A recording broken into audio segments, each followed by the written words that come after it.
করতে পারতাম না মানে কি? তুমি করনি? সাধু সাজা হচ্ছে এখন? হ্যাঁ, রাঙা পিসিকে বারে গাইবার ব্যাপারে মাকে কে ফাঁসিয়েছিল?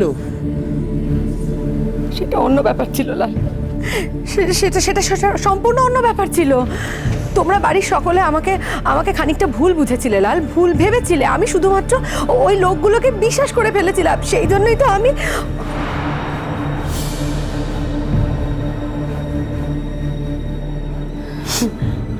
আমার সব কিছু মনে আছে, বিশ্বাস করো। আর তুমি না আমাকে একটা জিনিস করতে বাধ্য করছো, জানো তো? কি বলো তো? তোমাকে খুন করতে বাধ্য করছো। লাল লাগছে, ছাড়ো। যদি তোমাকে খুন করে আমায় জেলে যেতে হয়, আমার যদি ফাঁসি হয়ে যায়, আমার এতটুকু অপরাধ বোধ কাজ করবে না। লাগছে। কে জানে, কে জানে? আমি আমি কি আন্দাজে কারোর নাম বলবো?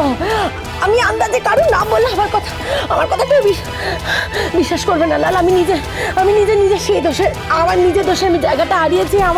আমার সেই সুযোগটা অন্য কেউ নিচ্ছে। কে নাম বলো, নাম কে? আরশি? হ্যাঁ না, আরশি নয়। আরশি কেন হতে যাবে? আরশি ওরকম মেয়ে নয় লাল, আরশি ওরকম মেয়ে নয়। আরশি ওই ঘটনার সময় প্রেজেন্ট ছিল না। আরশি যথেষ্ট ভোলাভালা মেয়ে। চুপ। তোমার কাছ থেকে আমি মানুষ চিনব না, ঠিক আছে? পয়েন্টে এসো। হ্যাঁ, ঠিকই। আমার কাছ থেকে তুমি কেন মানুষ চিনতে যাবে? আমি নিজে কি একজন মানুষ তোমার কাছে? মানুষ হিসেবে, স্ত্রী হিসেবে আমার কোনো দাম আছে তোমার কাছে? নেই লাল। তাই তুমি আমার কথায় মানুষ চিনবে, তুমি আমার কথা শুনবে, এত কিছুই এক্সপেক্টই করি না আমি এসব কিচ্ছু এক্সপেক্ট করি না তোমার কাছে। শুধু তোমার কাছে হাত জোর করে আমার একটা রিকোয়েস্ট লাল, আমার একটা রিকোয়েস্ট। তুমি আমাকে অগ্নি সাক্ষী করে বিয়ে করেছিলে, আমি তোমার অগ্নি সাক্ষী করা স্ত্রী। তুমি বিচার করো, তুমি প্রমাণ করো, তুমি দায়িত্ব নাও। তোমার বিচারে যদি প্রমাণিত হয় যে সমস্ত দোষ আমার, সমস্ত অন্যায় আমি করেছি, আমি আর কোনো তর্ক করব না লাল। আমি সমস্তটা মাথা পেতে নেব। তুমি যা শাস্তি দেবে আমি মাথা পেতে নেব। শুধু তোমার কাছে আমার এটুকুই অনুরোধ যে তুমি বিচার করো লাল। আমি তোমাকে আঁকড়ে ধরে বাঁচবো না। আমি বাঁচতে চাই না তোমাকে আঁকড়ে ধরে। আমি কোথাও চলে যাব তোমাকে ছেড়ে। আমি এতটা দূরে চলে যাব যে তুমি আর আমাকে কোনোদিন খুঁজে পাবে না লাল। তুমি মিলিয়ে নিও, তুমি আর আমাকে কোনোদিন খুঁজে পাবে না। ন্যাকামো হচ্ছে, অ্যাক্টিং, নাটক। হ্যাঁ, একটা কথা কান খুলে শুনে রাখো, তোমার মতন একটা বর্ন ক্রিমিনালকে আমি স্পেয়ার করব না। নো লাল, তুমি বিশ্বাস করো লাল, তুমি বিশ্বাস করো। আমি সত্যি প্রাণপণ চেষ্টা করেছিলাম যাতে আমি ভালো হতে পারি। আমি সত্যি চেষ্টা করেছিলাম লাল, তুমি বিশ্বাস করো। আমি নিজের মনকে কতভাবে বুঝিয়েছি যে আমি আর কখনো কারোর ওপর কোনো অন্যায় করব না, আমি আর কাউকে হিংসে করব না। আমার স্বামী যেরম ভাবে চায়, যেভাবে আমাকে বলবে আমি সেভাবে চলবো। লাল, তুমি একটা কথা বলো তো, তুমি যবে থেকে আমাকে বলেছো এবাড়ির সমস্ত কাজ করতে, তবে থেকে এবাড়ির জুতো সেলাই থেকে চণ্ডীপাঠ পর্যন্ত আমি একা করে যে আমি কি অবহেলা করেছি কোনো কাজে? আমি মুখ বুজে সমস্ত কাজ করে গেছি, একটা টু শব্দও করিনি। ভোর 5টায় ঘুম থেকে উঠেছি দিনের পর দিন, রাত 12টায় ঘুমোতে গেছি, মাঝখানে একটু বিশ্রাম অবধি আমি নিইনি। কিন্তু আমার একটুও কষ্ট হয়নি লাল, একটুও কষ্ট হয়নি। সকলের জন্য রান্না করেছি, এই 3তলা বাড়ি পুরো ধোয়া মোছা করেছি, সকলের মুখে মুখে আমি খাবার অবধি তুলে দিয়েছি। তুমি তো অন্তত এটুকু জানো যে আমি কোন বাড়ির মেয়ে। বিয়ের আগে এত কাজ তো দূরস্থ, আমি এক গ্লাস জল পর্যন্ত নিজে গড়িয়ে খাইনি। সেই মেয়ে হয়ে আমি এতগুলো কাজ এতদিন ধরে একা সামলে গেছি লাল।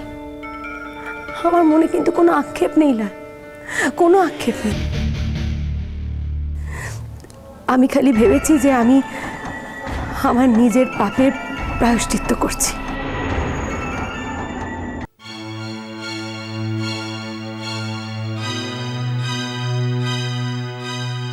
তুমি আমাকে আমাকে কতদিন ছুঁয়ে পর্যন্ত দেখো না লাল।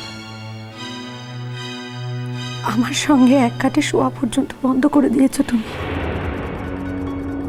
প্রত্যেকটা দিন প্রত্যেকটা মুহূর্তে আমি খালি ঠাকুরকে ডেকেছি আর একটাই কথা বলেছি যে আমার স্বামীকে আমার কাছে ফেরত এনে দাও। আমি আর কিছু চাই না, আমার স্বামীকে খালি আমার কাছে ফেরত এনে দাও।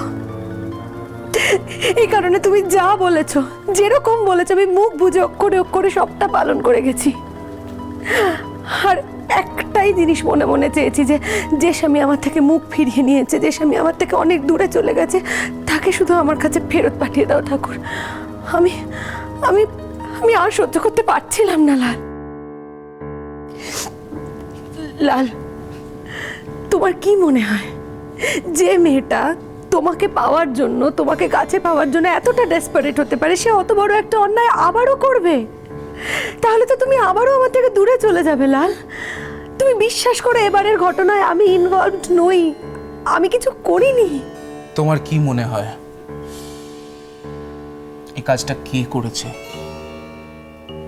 আমার মা নিজে? আমার মাকে তুমি বাড়ি ছাড়া করেছো। যে কাজটা আজ পর্যন্ত কেউ করতে পারেনি, তুমি সে কাজটা করেছো। এমন একটা মানুষ যে সারাটা জীবন ধরে, চিরকাল ধরে, প্রতিদিন, প্রতি মুহূর্ত, প্রতিনিয়ত এই সংসারের জন্য খেটেছে মুখের রক্ত তুলে, তাকে সবার সামনে মাথা নিচু করে বাড়ি ছাড়া হতে হয়েছে তোমার জন্য। কি মনে হয় তোমার আমি তোমাকে মানবো? কোনোদিন মেনে নিতে পারবো? হ্যাঁ? ছি ছি ছি ছি ছি লাল, এসব কথা তো আমার কানে শোনাও পাপ।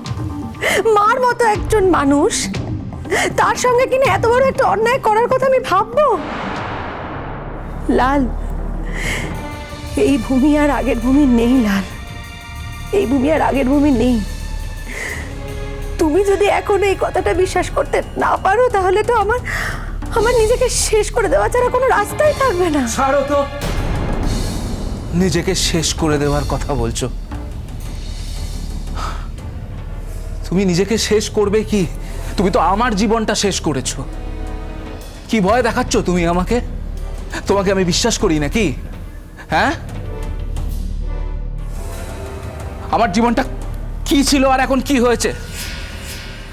আমার মাথাটা নিচু হয়ে গেছে সবার সামনে, প্রথমত। দ্বিতীয়ত, আমি চোখ তুলে কারোর দিকে তাকাতে পারছি না। মাথা নিচু হচ্ছিল, এখন হচ্ছে, আরো হচ্ছে। কেন? না, আমি এমন একজনকে বিয়ে করে নিয়ে এসেছি আমার ফ্যামিলিতে যে আমার সংসারের প্রত্যেকটা মানুষের পেছনে লেগেছে, প্রত্যেকটা মানুষের পেছনে লেগেছে। আমার ভাইয়ের জীবনটাকে নষ্ট করে দিয়েছে। হ্যাঁ, মেচকা মেচকা কি না মানলে কি হবে? আমি তো জানি, মনে মনে মানি আমি। আমার কপালটাই খারাপ, জানো তো লাল, সত্যি তাই। আমার কপালটা চিরকালই খারাপ, সমস্ত সময় সমস্ত দোষ এসে আমারই ঘাড়ে পড়ে। কেন বলো তো? আরশি আর কাজল নীলকে নিয়ে লড়াই করলো, আর দোষ এসে বললো কার? আমার ঘাড়ে। ছি, আমার সত্যি আর বাঁচতে ইচ্ছে করে না ঠাকুর, আমার সত্যি বাঁচতে ইচ্ছে করে না। আমার মনে হয় ঠাকুর, আমাকে তুলে নিলে সব থেকে ভালো হতো। আমার বাঁচতে ইচ্ছে করে না। আমিও চাই না তুমি আর বেঁচে থাকো, কারণ তোমার মতন মেয়ে বেঁচে থাকা মানে অন্য মানুষের ক্ষতি। বলো বলো বলো বলো, আরো বলো, আরো অপমান করো তুমি আমাকে। আমি তো তোমার অপমানেরই যোগ্য, আরো করো। দুঃখ শুধু একটাই, জানো তো লাল, যখন আমি ভালো হতে চাইলাম, ভূমির সেই ভালো হওয়াটাকে কেউ মনে রাখলো না, তুমিও না। শুধু ভূমির পুরনো রূপটা, সেই খারাপ মেয়েকেই সবাই মনে রাখলো, তুমিও তাই করলে লাল।